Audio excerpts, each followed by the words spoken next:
ဒီလက်တော့မင်းကြီးနေဝရ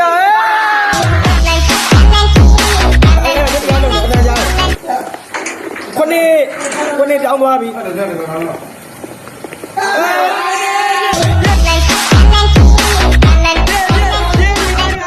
ပါပြေပြီကျွန်တော်ပြေးရပြီမသိဘူးလေတော့လည်းမရှိဘူး ကျတာကြည့်လားတိုင်းတယ်တော့ဒီမှာလာလာနေမလားကလေးလေးက